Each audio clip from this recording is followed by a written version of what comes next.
And welcome guys, स्वागत है आप सभी का हमारे चैनल इंडिया स्को एफडी में।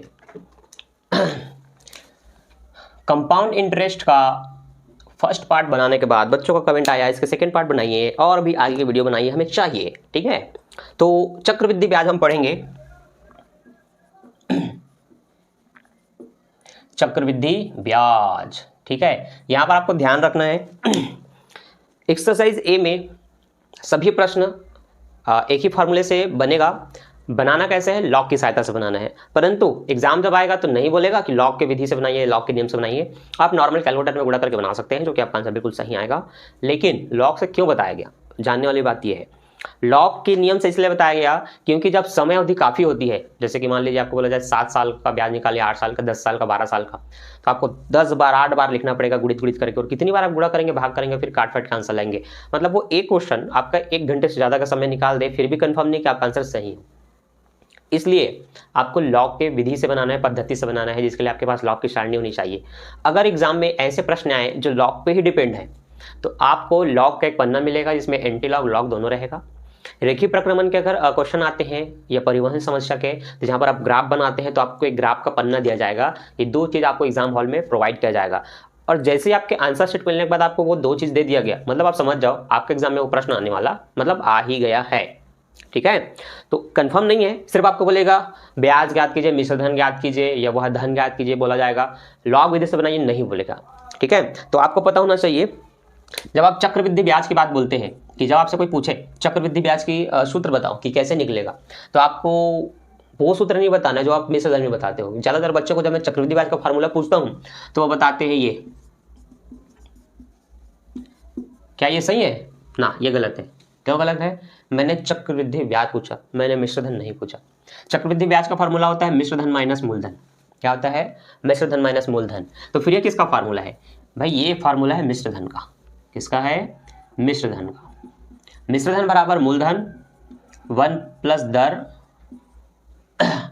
पूरे की घात समय। ठीक, फिर P का फार्मूला क्या होता है? तो P का फार्मूला ये है कि जितना भी आपका मिश्रधन है उसमें से अगर आप ब्याज को घटा देते हैं तो जो राशि बचेगी वो आपकी क्या होगी? मूलधन होगी। ठीक है, तो आपको पता होना चाहिए, इसको हम चक्रवृद्धि ब्याज कहते हैं, CI को। ये आपका मिश्रधन कहलाता है जिसमें मूलधन और ब्याज शामिल होते हैं, ये आपका मूलधन कहलाता है। ठीक है, ठीक, T को हम बोलेंगे समय। ठीक है, तो T को हमने कहा समय, R को कहा हमने दर, I को कहा हमने ब्याज। अब इसी I के साथ में S लगा दूं तो साधारण ब्याज, और अगर इसी I के साथ में C लगा दूं तो चक्रवृद्धि ब्याज। ठीक है, A का मतलब बता दिया हूं मिश्रधन, T का मतलब मूलधन, और इस प्रश्न में अगर N दिया हो तो N का मतलब होता है महीने, या आप माह बोल सकते हैं, 3 माह 4 माह जो भी हो। ये कुछ चीज़ें आपको पता होना चाहिए, बेसिक चीज़ें, मूल बिंदु है। ठीक है, ये आपको पता होना चाहिए। ठीक, तो ये कुछ नियम के साथ अब हम स्टार्ट करते हैं हमारे चक्रवृद्धि ब्याज को।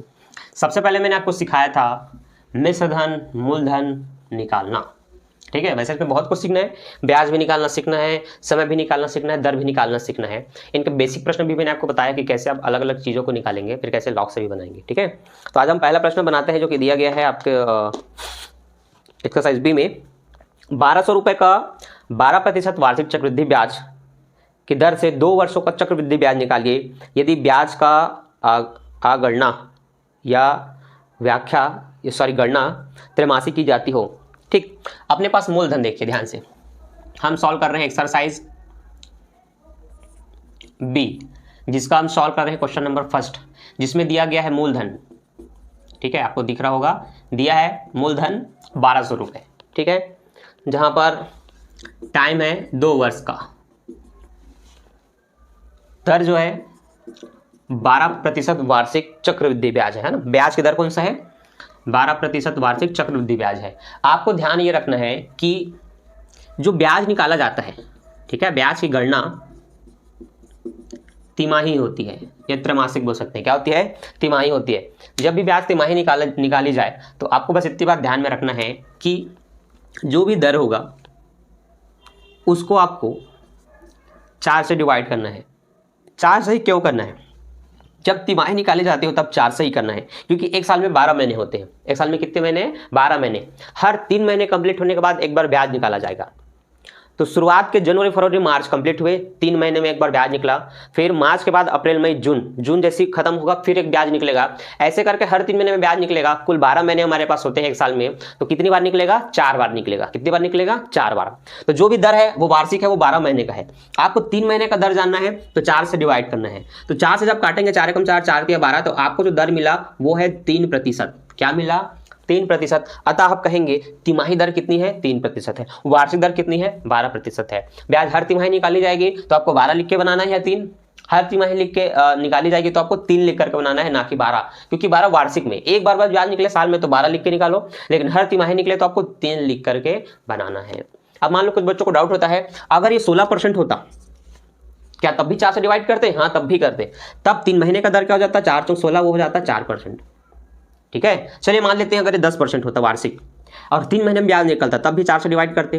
तो 10 का आधा 5, 5 का आधा 2.5, तो 2.5 को आप ऐसे भी लिख सकते हैं या फिर 2.5 लिख सकते हैं। समझ में आया?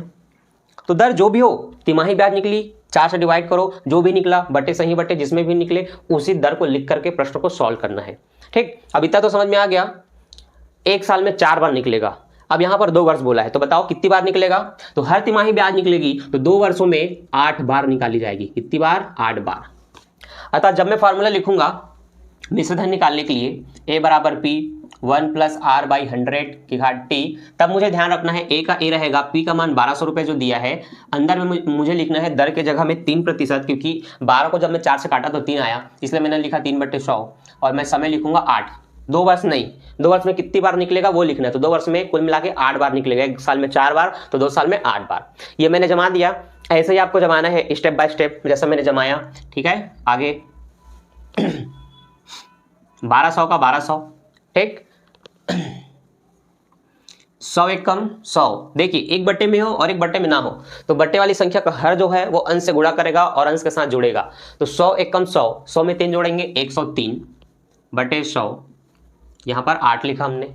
ठीक है, अब आप क्या कर सकते हैं, अगर आपको लॉग विधि से बनाना है तो चलिए मैं एक बार लॉग विधि से बता देता हूं, क्योंकि कुछ बच्चों को नहीं पता होगा, बेसिक से तो आता होगा। आपने नहीं देखा होगा वो वीडियो तो आप जाके देख सकते हैं, वरना मैं इस वीडियो में भी एक क्वेश्चन बता देता हूं, बाकी मैं आपको बिना लॉग के बनाना बताऊंगा। ठीक है, हम क्या करेंगे इसमें, हमें ध्यान देना है। अब मैं एक नहीं लिख रहा हूं, आपको पता होना चाहिए यहाँ बार बार ए है। क्या है? ए है। ठीक, हमने 1200 लिखा, हमने 1200 लिखा। अब आपको पता है घात सामने आती है जब आप लॉग वाला प्रश्न सॉल्व करते हैं। ठीक है, और जब भी सामने आएगा इनका गुणा हो रहा है तो यहाँ पर प्लस हो जाएगा, 8 लिखेंगे। ठीक है, ब्रैकेट के अंदर आपको लिखना है 103 माइनस 100, या फिर आप इसको डिवाइड कर सकते हैं तो आपको पॉइंट में लिखना है ये 1.03। क्या लिखना है? 1.03 लिखना है और इस तरह से आपको लिख करके बनाना है। ठीक है, अब चूंकि लॉग में कन्वर्ट करेंगे तो सब लॉग में होगा, तो आप 1200 के सामने भी क्या लिख सकते हैं? लॉग लिख सकते हैं। ठीक है, अब दोनों को सॉल्व करते हैं। अब आपको लघुगणक सारणी देखनी है जिसमें 1200 का 12 का शून्य देखना है। ठीक है, लघुगणक की सारणी में ये आपको मैं बताता हूं। सामने के 2 अंक को देखते हैं, उसके बाद यहां पर कौन सा अंक लिखा है वो देखते हैं। ठीक है, तो लघुगणक की सारणी जो आपके पास होती है ये वाली, ठीक है, जो आप देख रहे हैं, यहाँ पर 10 से लेकर के पूरी गिनती होती है 99 तक। ठीक है, इस तरह पलटेंगे तो आपको यहाँ पर जो भी शुरू का फर्स्ट का 2 डिजिट मिलेगा वही अंक को आपको यहाँ पर ढूंढना है। अगर ये 24 लिखा होता तो हम 24 वाली लाइन में जाते, क्योंकि 12 लिखा है तो हम 12 वाले लाइन में जाएंगे और उस 12 का शून्य देखेंगे। तो 12 का शून्य देखा, हमें क्या मिला? 0792। क्या मिला? 0792। अब इसके बाद मेन डिफरेंस में चौथे अंक को देखते हैं। अब वो तो खुद शून्य है तो शून्य में क्या रहेगा? शून्य में कुछ नहीं रहता, छोड़ देंगे। अब हमें देखना है ये कितने अंकों की बनी है। यहाँ दशमलव नहीं लगा है और 1 2 3 4 या 4 अंकों की बनी है। तो लॉग देखने के बाद ये जितने अंकों की बनी होगी उसमें से 1 घटाते हैं। 1 घटाने के बाद अब हमें पता चल गया यहाँ 3 बचेगा। कितना बचेगा? 3 बचेगा। इसलिए हम सामने में क्या लिखेंगे? 3 और जो 0792 हुआ था उसको उसके बाद लिखेंगे। हमने लिखा यहाँ पर 3। ये हमने लॉग देखा, 1200 का शून्य देखा, मेन डिफरेंस भी शून्य देखा, ये निकला। सामने में 3 कैसे आया? जितने अंक का बने उसमें से 1 माइनस करो। ठीक, ये इस तरह से आया। ठीक ओके।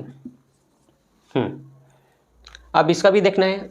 अब चूंकि इसमें पॉइंट लगा है हम क्या करेंगे, पॉइंट को भूल करके हमें लॉग देखना है। लॉग देखते समय तो हम 2 संख्या को एक साथ रख के देखेंगे। तो ये हुआ 10 और 10 का हमें 3 देखना है।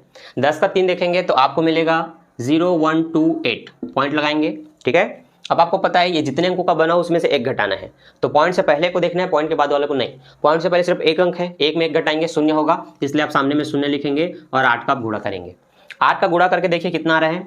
तो 8 8 8 64 की 4 हासिल है 6, 8 दूनी 16, 16 में आप 6 जोड़ते हैं तो ये हो जाएगा आपका 22, 22 की 2 हासिल है फिर से 2, 8 एकम 8 तो 10 हासिल है 1, 8 शून्य शून्य मतलब 1 का 1 पॉइंट, 8 शून्य शून्य मतलब ये शून्य रहेगा, प्लस आपने लिखा ये 3.0792, ठीक है, इतना लिखा। अब आप क्या करेंगे, दोनों को प्लस का चिन्ह दिख रहा है तो दोनों को जोड़ेंगे, ठीक, ये आ गया। अब आपको क्या करना है, इसका एंटीलॉग देखना है। क्या करना है, एंटीलॉग देखना है। जब आपका जोड़ घटाव सॉल्व हो जाए ऐसे प्रश्नों में तो आपको एंटीलॉग देखना पड़ता है, तो इसी का आपको एंटीलॉग देखना है। एंटीलॉग देखना है तो आपको ध्यान देना है, पॉइंट से स्टार्ट होता है, इसको देखना, क्योंकि एंटीलॉग का जब आप सारणी निकालेंगे पीछे में तो देखिए सारे के सारे जो एंटीलॉग दिए रहेंगे वो पॉइंट के बाद में दिए रहते हैं, 0.00, 0.01, 0.02, तो आपको 0.18 देखना है, ठीक है। तो 0.18 में आपको क्या देखना है, 1 देखना है, वो है 15 14, और फिर उसका मेन डिफरेंस 6 देखना है, तो 6 में देखिए मेन डिफरेंस में कितना है, तो इस लाइन में तो 2 है मेरे ख्याल से, ठीक ठीक नहीं 15 17 है, 1.18 का अगर आप 1 देखते हैं तो 15 17 है, उसमें 2 जोड़ेंगे तो 15 19 हो जाएगा, ठीक है। तो आपको आंसर लिखना है 15 19, 15 17 मेन डिफरेंस में आपको 2 मिला, दोनों को आप जोड़ेंगे तो ये आपका कितना हो जाएगा, 15 19 हो जाएगा। अब ये जो निकला ये आपका मिश्र धन है, ये क्या है, ये आपका मिश्र धन है। अब आपको पता होगा जब आप मिश्र धन की बात करते हैं, जब आपको ब्याज निकालना हो तो मिश्र धन से मूलधन आप घटाते हैं, जो कि मैंने आपको बताया ब्याज निकालने के लिए मिश्र धन और मूलधन घटेगा। तो अगर आपको सिर्फ ब्याज निकालना है इस प्रश्न में तो आप a माइनस पी लिखेंगे, और आपको पता है a आपका है 15 19, p आपका था 1200, इस हिसाब से आपका CI कितना निकलेगा, 1500 में 1200 गया, 300 बचा, 319 आपका आंसर है। तो आप कहेंगे ब्याज 319 है, जैसे इसमें पूछा क्या था, ब्याज की गणना कीजिए, ठीक है। तो आप कहेंगे चक्रवृद्धि ब्याज 319 रुपये निकाली जाएगी, ठीक। तो इस तरह से आपको बनाना है लॉग की सहायता से। अब मान लेते हैं अगर हमें इसे बिना लॉग की सहायता से बनाना होता तब हम क्या करते हैं, तो हमारा पहला काम मूलधन को उसकी जगह पे, समय को उसकी जगह पे, दर को उसकी जगह पे बराबर लिखना होता। उसके बाद एक स्टेप और, इतना हम और सॉल्व करते। इतना करने के बाद हम क्या करते हैं, ध्यान दीजिए, हमें पता है कि ये घात 8 है, मतलब इसको कितने बार लिखना है, 8 बार लिखना है। तो आप गुणित 103 गुणित 103 गुणित करके 8 बार लिखेंगे, बटे 100 8 बार लिखेंगे, गुणी में 112 भी रहेगा। उसके बाद आपको क्या करना है, आपको पता है 103 गुणा 103 करके 8 बार गुणा करना है, उसके साथ भी गुणा कर देना है 1200 का। नीचे में जितने बार 100 लिखा होगा या जितने जीरो लिखा होगा उसमें उतने से आपको भाग करना है। भाग करने के बाद आपको डायरेक्ट एक आंसर मिलेगा, वो रहेगा आपका मिश्र धन, जो कि निकलेगा ये 15 19। आप अभी करके देख सकते हैं, जैसे ये मिला आप बता दो मिश्र धन है 15 19। ब्याज निकालना है तो फिर आपको ये वाला लाइन लिखना है और बिल्कुल एज इट इज बना देना है, बस हो गया, आपका कंप्लीट हो जाएगा। बस कैलकुलेटर आपके पास होना चाहिए, आप वहाँ किसी से मांग नहीं सकते, आपको टीचर मना कर देंगे। तो वो आपको खुद लेकर के जाना है और इन प्रश्नों को चुटकी में 1 मिनट या 2 मिनट के अंदर इसको सॉल्व कर देना है, ठीक। लॉग से बनाएंगे आपका फायदा है, आप कुछ नया सीखेंगे। नहीं बनाना है लॉग से, आपको नहीं समझ में आता, कोई दिक्कत नहीं है, कैलकुलेटर लेके जाओ और अपना काम खत्म करो, ठीक। तो दोनों पद्धति से बता रहा हूं। अगला प्रश्न देखते हैं। 26,736 का 16% वार्षिक ब्याज की दर से 3/4 वर्षों का चक्रवृद्धि ब्याज निकालिए यदि ब्याज की गणना त्रैमासिक होता हो। देखिए ये इंपॉर्टेंट प्रश्न हुआ। ऐसे ऐसे कुछ प्रश्न होते हैं जो आपको कंफ्यूज कर सकते हैं कि हम समय में कितना लिखें, दर में कितना लिखें, क्योंकि सही बट्टे में दिया जाता है, ठीक है, या कुछ भाग के रूप में दिया जाता है। जैसे इसमें बोला गया है 26,736, तो मूलधन आपका दिया है क्वेश्चन नंबर 2 में 26,736, ठीक है। उसमें जो दर है 16% वार्षिक, ठीक है। उसमें जो टाइम है 3/4 वर्षों का चक्रवृद्धि ब्याज या ज्ञात कीजिए, 3/4 वर्षों का, ठीक है, ठीक, 3/4 वर्षों का त्रैमासिक ज्ञात कीजिए। ठीक है। देखिए बच्चों 3/4 का मतलब क्या हुआ, 3/4 का मतलब यह हुआ, अगर मैं त्रैमासिक की बात करूं, किसकी बात करूं, त्रैमासिक की या तिमाही की, तो आपको ध्यान देना है हर 3 महीने में एक बार ब्याज निकलेगा और आपके पास कुल कितने महीने होते हैं, 12 महीने होते हैं, जिसको अगर मैं 4 से डिवाइड करूं तो पता चलेगा ये जो 3 आया वो कितनी बार था, वो 4 बार था। उस पूरे साल का जो हिस्सा है हर 3 महीने में निकलेगा, तो उसका कुल टोटल कितना हुआ जो आप बट्टे में लिखेंगे वो आप लिखेंगे 4, ठीक है, जो कि 1 2 3 4 बार आपका निकलेगा और कंप्लीट हो जाएगा। उस 4 बार में से ऊपर में जो लिखा होगा उतनी बार का आपको निकालना है, वो ये दर्शाता है। तो कुल 4 बार में से आपको 3 बार निकालना है, तो 3/4 का मतलब यही हुआ, आपको 3 बार निकालना है। 3/4 वर्षों का पूछा है ना, मतलब पूरे 1 साल का नहीं पूछा है, वो सिर्फ 9 महीने का पूछा है। 9 महीने का मतलब सिर्फ 3 बार आपको निकालना है, ठीक है। मैं बोल सकता हूँ 6 माह का ब्याज ज्ञात कीजिए, मैं बोल सकता हूँ 9 माह का ब्याज ज्ञात कीजिए, मैं बोल सकता हूँ 1.5 वर्ष का ब्याज ज्ञात कीजिए, बोल सकता हूँ 1.5 वर्ष को मैं ऐसे भी लिख सकता हूँ। आपको समझना है वो 9 6 ना दे करके आपको बटे मिल दिया है, तो आपको एग्जाम में कंफ्यूज नहीं होना है, आपको पता है आपको इस तरह से बनाना है। अगर वहां 6/8 वर्षों का बोलता, आपको पता है 1 साल में 4 बार तो 2 साल में 8 बार निकलेगा, ये 6 है, ठीक है। तो इसमें से अगर आप 4 को घटाते हैं मतलब 1 साल का कंप्लीट हो चुका है, उसके बाद भी 2 बचा है, इसका मतलब 2 बार और निकला है, और 2 बार निकला मतलब 3 6 माह को कंप्लीट कर लिया, तो ये कुल 1.5 वर्षों का है। 1 साल में 12 महीने 6 महीने और जोड़ेंगे तो कुल 18 महीनों का ब्याज वो पूछ रहा है। तो आपको क्या लिखना है समय में, घात में क्या लिखना है, 6 लिख कर बनाना है। यहाँ 3 बोला है तो आपको घात में क्या लिख करके बनाना है, 3 लिख करके बनाना है। तो ये एक बेसिक चीज है जो आपको कोई नहीं बताएगा, फटाफट सिर्फ जमा के बना सकते हैं, लेकिन आपका बेसिक क्लियर नहीं होगा। क्लियर होना चाहिए इसलिए मैंने बता दिया। अब आप इसको जमाएंगे, ठीक है। अब आपको पता होना चाहिए त्रैमासिक ब्याज की गणना होगी तो 16% को आपको 4 से डिवाइड करना है। तो 16 को जब 4 से काटेंगे तो 4 × 16 आपका 4% निकलेगा। अब जब आप मिश्र धन का फॉर्मूला लिखेंगे इस तरह से, तो आपको पता होना चाहिए आपको क्या लिखना है, ठीक।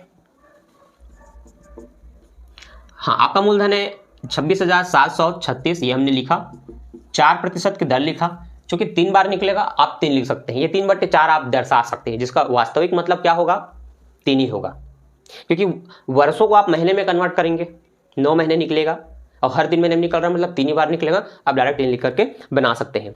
इतना लिखने के बाद आपको लिखना है वही शॉर्ट रूप में जो मैं बताने जा रहा हूँ, 26,736, 100 एकम 100 में 4 जोड़ेंगे 104/100 की घात 3, एक बार फिर से इसको और लिख दूं तो 26,736, ठीक है।